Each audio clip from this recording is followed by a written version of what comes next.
Ang napapansin ko lang po, sa style nila dito sa impeachment ho, mga bossing, eh, hindi sila rumerekta, no?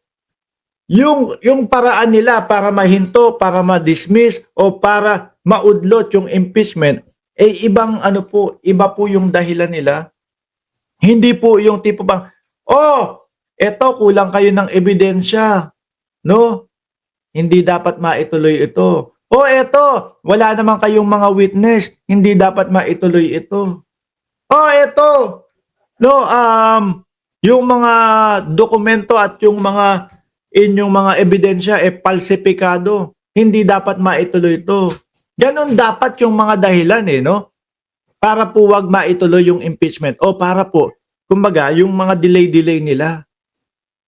Pero ang daliho nila, mga kababayan, eh, wala daw sa konstitusyon o nasa konstitusyon ba yung ginagawang impeachment ng mga congressman? Doon yung dali nila Sabi po ni Monsod, mga bossing, hindi naman nila trabaho yun.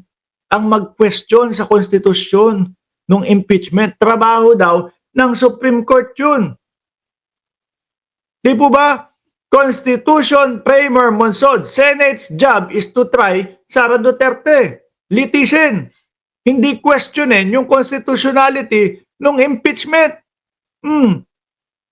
Baka hindi po kasi nila madali doon sa, kulang ang ebidensya. Kasi nga daw po, nag-uumapaw ang ebidensya.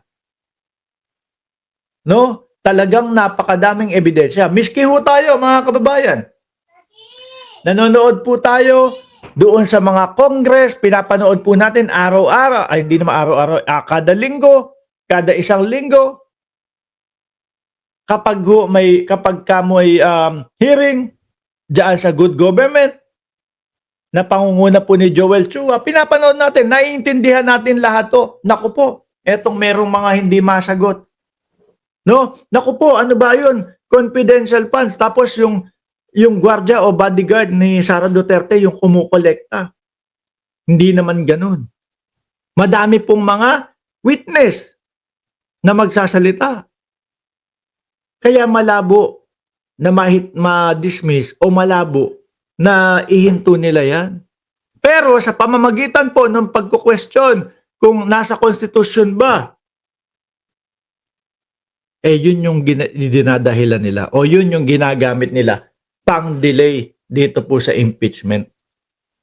Ano po? Sabi ng constitutional expert Christian Monsod, weigh in on proposal to amend the 1987 Constitution August 25, 2022. Sabi po niya dito, mga kababayan, hindi trabaho ng Senado ang questionin ang konstitusyon o kung nasa konstitusyon ba yung pagpasa ng impeachment ho, mga kababayan. Di ba? Ang wala sa konstitusyon, mga boss, chief, amo, sir, yun pong ginagawa nila, yung mga dismiss, yung mga remand. First time in the history ng Senate, ibinalik yung impeachment doon sa Congress. Diyan ho sila lalong nahahalata ng sambayan ng Pilipino na etong mga senador na to, ibang klase Ano?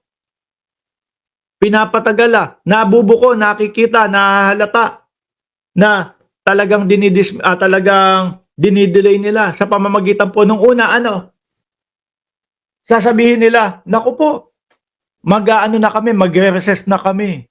Mag-aano na kami, magpapahinga na kami. Kaya ituloy na lang natin to sa June 2. Yun pong sinasabi na dali-dali, agad-agad, wala na. Hindi na po sinunod. Ayon po sa konstitusyon. Di ba?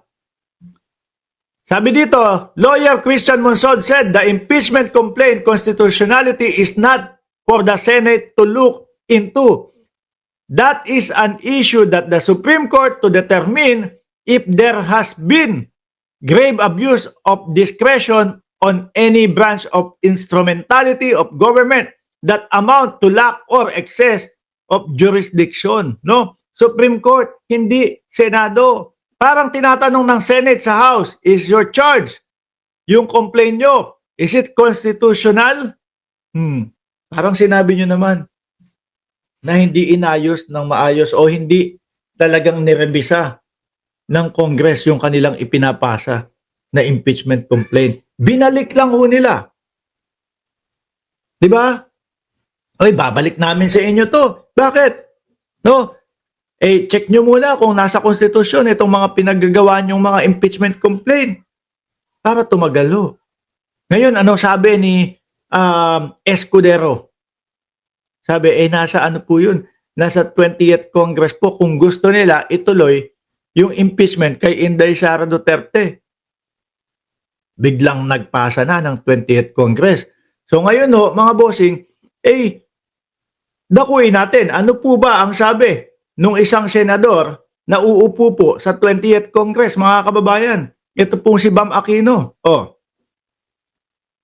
Ano sabi niya? Dapat matuloy. Impeachment trial dapat ituloy sa 20th Congress.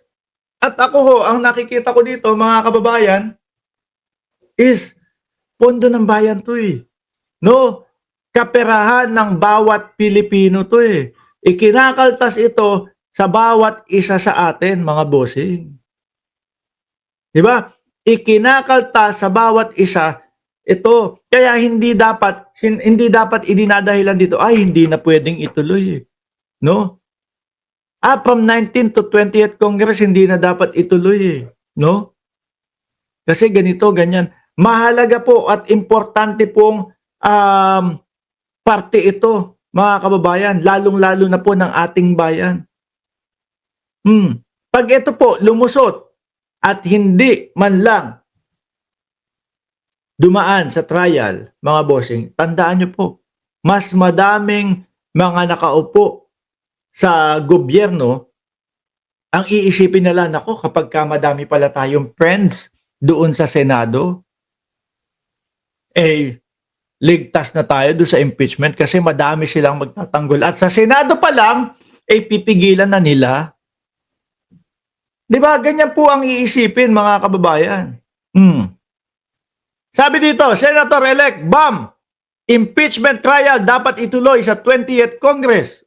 Dapat naman po talaga. Dahil ang corruption po, ang numero uno na problema ng ating bansa po. Hindi dapat hayaan na walang mangyari dyan. Binigyan natin ng karapatan o karampatang parliamentary courtesy ang 19th Congress sa mga huli na itong araw. Pero malinaw na ang 20th Congress ang kinakailangan gumawa ng nararapat nitong tungkulin.